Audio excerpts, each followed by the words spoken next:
this side of the House will not be supporting this bill, and in the committee stages will show clause by clause where the faults lie. Thank you, Mr. Speaker. I call Denise Roach. Speaker, the Greens will continue to oppose this bill.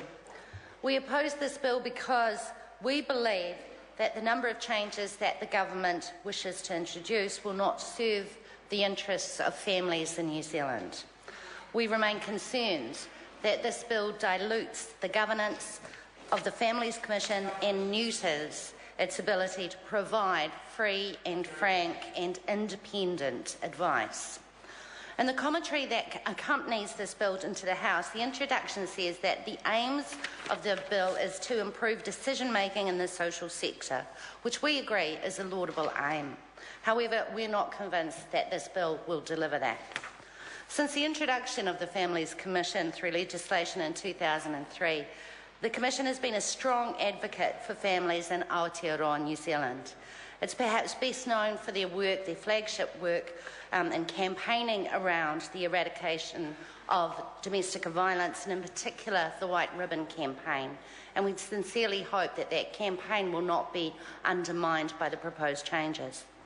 As part of their advocacy role, the Commission has in the past developed research and provided submissions to government select committees and to councils as well, just to name a couple of examples. So in February, they made submissions to the Auckland Council's gambling policy review, where they acknowledged that the Council's recommended draft sinking lid policy would reduce harm to families, and therefore the Commission supported that policy.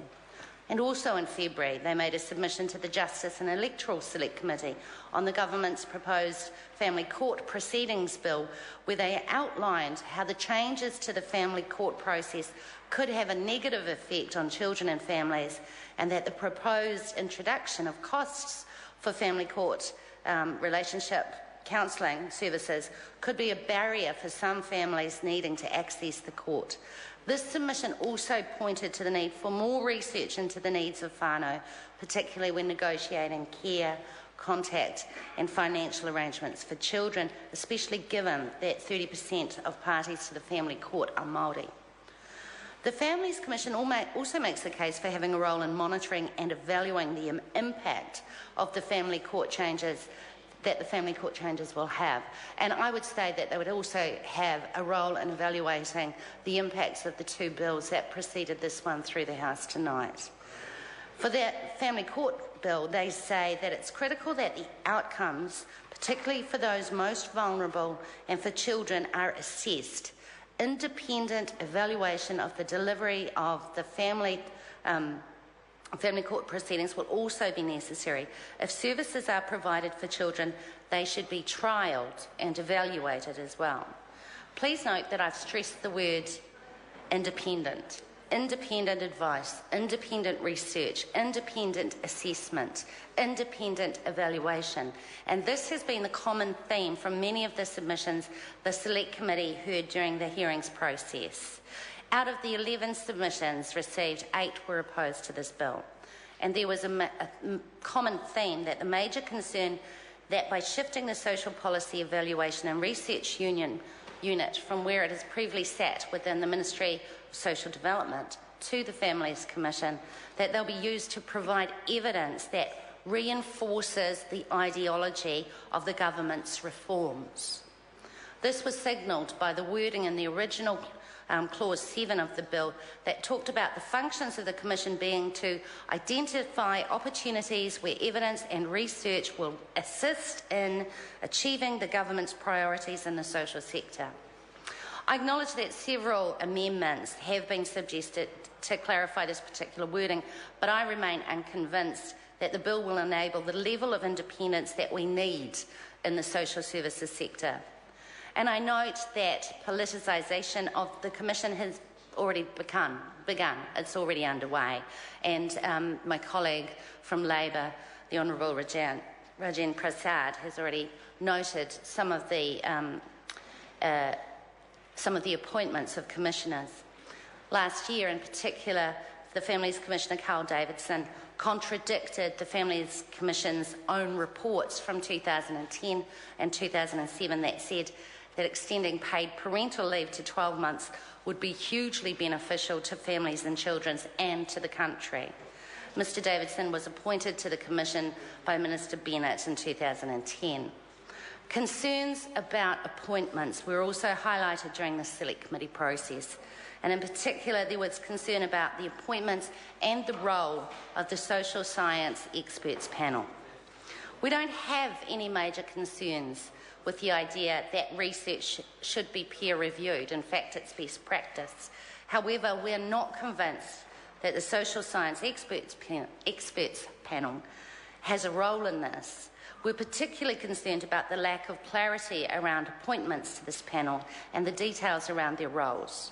Originally, the bill said that there would be 4 members of this panel. However, the report as it's come back to the House suggests that it should be amended so it's a minimum of 4 and can be extended. Even so, I remain unsure about whether these people will have the required expertise to review research independently and with rigorous academic scrutiny.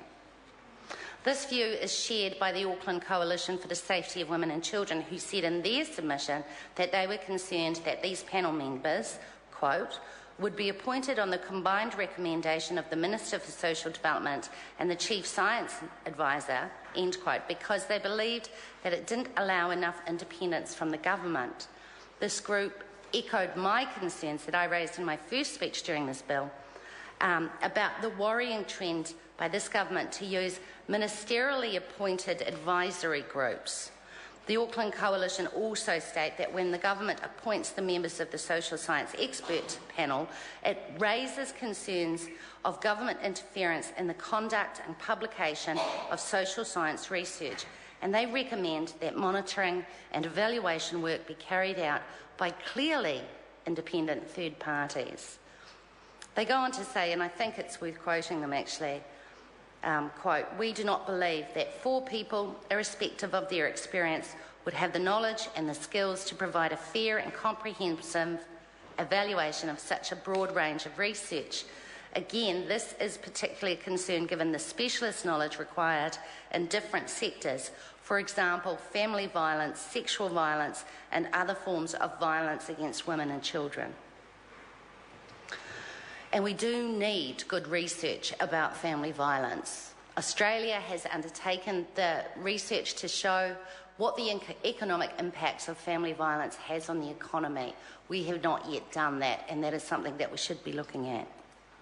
The Greens support making good public policy based on sound, independent research and evidence. There is a role for a lot more research and a lot more monitoring and evaluation of programs that need to be undertaken, particularly since the government is rolling out a bunch of reforms that have not yet been trialled in New Zealand. We are simply concerned that this bill will not deliver that evaluation, monitoring and independent analysis of the research. The changes outlined in this bill would require the Families Commission to publish a family status report on the wellbeing of families. Sorry to interrupt the honourable member. The time has come for me to leave the chair. This debate is interrupted and set down for resumption next sitting day. The House stands adjourned until 2 p.m. tomorrow.